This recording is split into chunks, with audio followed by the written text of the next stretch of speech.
After 4 years as the first woman to serve as mayor of Jacksonville Beach, Christine Hoffman is now in a fiercely contested race for a second term. Joining me to talk about her bid for reelection is Jax Beach Mayor Chris Hoffman. Good morning. Good morning. How are you? Very nice to see you. So, you served on the Jacksonville Beach City Council for 2 terms before you ran for mayor in 2020. What is it that you like about serving? And, what do you feel your tenure has brought to the city of Jacksonville Beach? Sure. It was great to meet Navy Bob just now in the hallway there. My whole family has been in the military. It's kind of our service to country is kind of our family business. So for me, the opportunity to serve my community has always been something that I've taken advantage of, whether it was in high school, serving as the editor of my paper or the secretary of the marching band. Yes, I was in the marching band. On to as a volunteer in college, and then even in my professional career, serving in leadership roles in nonprofits, as a volunteer in leadership roles with organizations such as Beam, Rotary, things like that. So, service to community has always just come naturally to me. When we put down our roots back in Jacksonville Beach, we really picked that as our hometown. So, it was the next logical step for me was to see an opportunity for how I could further serve. So, in 2012, there were 3 open positions, and I decided just to take the leap into public service. Was successful. Served for 8 years on city council. About midway through my second term, knowing that the incumbent was going to be termed out, decided to go ahead and take that next step as mayor. I love it. It has some very unique challenges. I think, especially running for office in 2012 compared to 2024, presents some different and unique challenges. But when you really love your community that much, you love the people, the organizations that are within it, taking that next step and really truly serving in public office has been a real honor and privilege for me. What was your instrument in band? I was a clarinet player. I should have made you guess. Most people guess it on the nose. um, so you allude to the challenges changing, running hmm for office between then and now. And I just want to ask you, can you give me an example? Um, Social media is a great example. The difference in how we use it between 2012 and now is dramatically different.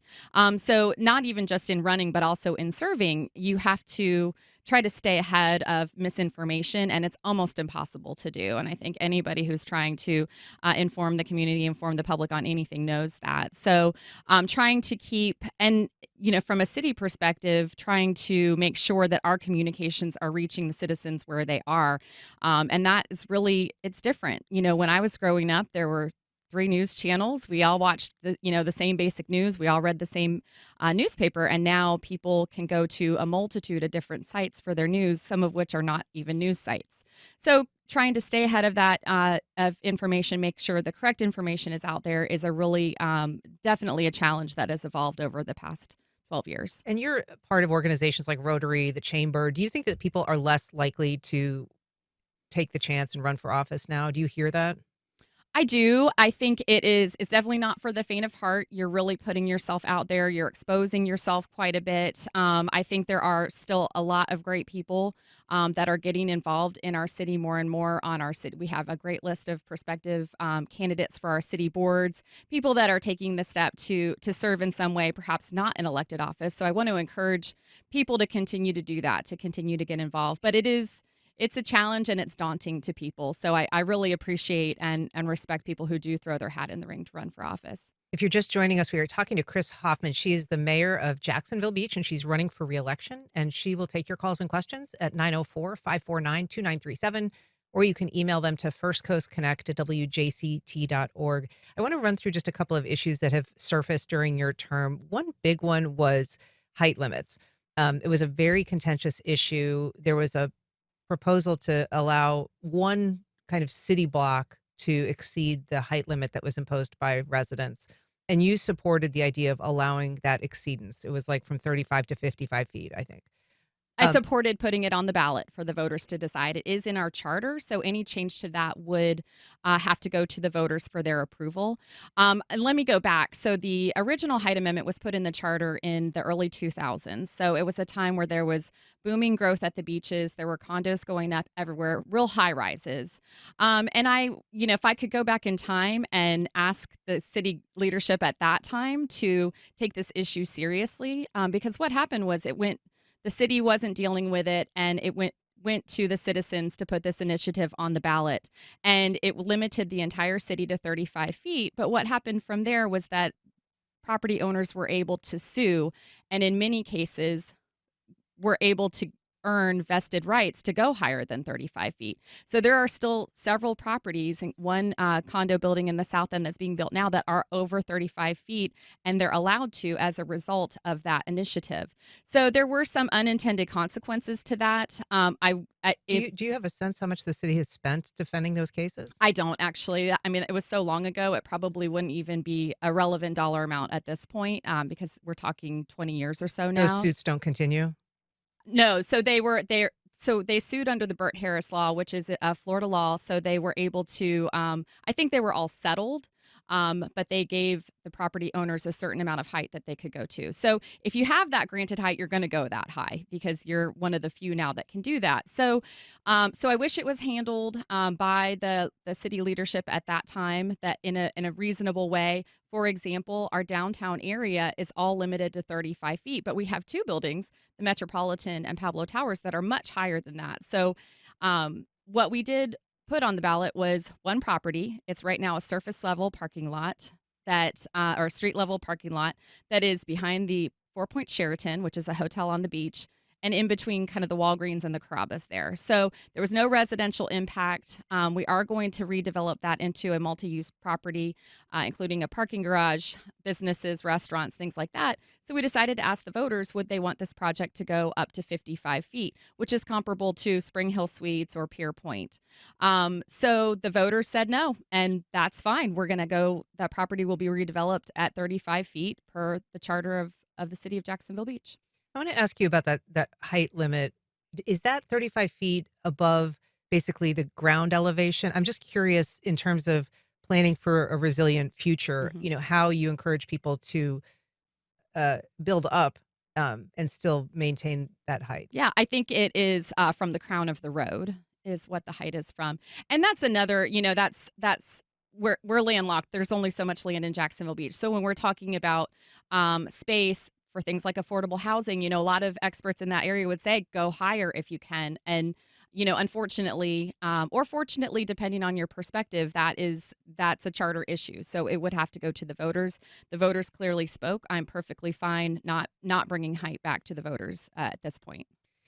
Talk a little bit more though about resiliency planning. I mean, if you can't go up, what are you going to be doing? And how, as the mayor of Jacksonville Beach, can you in any way measurably inform how things are, how the city's reacting?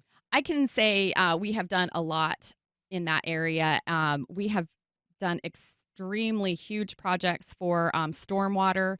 We had a huge state funded project a few years ago to provide some stormwater drainage off of the A1A area in our north end of the beach. And we've done a lot of downtown stormwater work as well. One area that I'm particularly proud of is along the marsh side. We've had 3 different property owners convert land into conservation use. So when you're driving over Butler Boulevard and you look to the south, you see a lot of marsh landing houses. You look to the north, you can hardly see any houses. A lot of that land was zoned single family residential, was platted that way. But over 250 acres was acquired by the North Florida Land Trust right along the Butler Boulevard area. And then with the Adventure Landing property as well as Windward Marina, land there was also converted to conservation use. So we are vulnerable on the west side of the island. We are vulnerable on the marsh side. So having that be conserved rather than developed is really important, something we should be really proud of. 25% of the land in Jacksonville Beach is in conservation use right now. including that additional 400 acres. On the coast side, we have for decades been kind of reinstalling the natural state of the beaches, which is the dune system. And I'm really proud of that. We look at historic pictures over at the Beaches Museum, where I'm the director, and you see a seawall, you see big granite boulders. These are not things that are going to prevent storm surge from coming into our community. But now you look at the dune system, it's fully formed the way that it's supposed to look. It's full of sea oats. And if you come out to the beach and you step on a dune, a local is going to tell you, hopefully nicely, to stay off the dunes because we know how important that is to protecting our community from storm surge and sea level rise. We just did a renourishment a few months ago, and that was fully federally funded because FEMA was helping to restore those dunes after Ian and Nicole. So they're in very good shape. They're very well developed, and I'm really proud of what we've been able to do out there. We're talking to Chris Hoffman. She's the mayor of Jacksonville Beach, and she is seeking reelection. If you have questions or comments, you can reach us on air at 904-549-2937, or you can email questions to firstcoastconnect at wjct.org. I want to shift gears and talk public safety a little bit. There were a couple of high-profile incidents earlier this year, 3 unrelated shootings in a single night, concerns about, is there enough police presence? First of all, how do you feel that that issue has been resolved, if it has been? And I want to talk a little bit about retention and hiring of officers because the pay scale in Jax Beach for officers is not quite what the adjacent communities are. Well, it is now. We Okay. actually so to go back, we did one of the most important things the city government needs to do is provide for public safety, and that also includes feeling safe. So truly being safe, but also being safe. We know that if people don't feel safe in our downtown, they're not going to go. They're not going to support our restaurants and other businesses down there. So we need to make sure that we are safe and that we also feel safe. We have done a few things. I'm a big proponent of making sure that our public safety officials have the tools, time, and the training to do their jobs properly. And we need to support that. One of the things we did recently was adjust the pay scale for starting officers as all the way on up to compete with our neighboring agencies. We saw JSO go back to their pension, which had been a competitive advantage for us because we do have a pension for our police officers.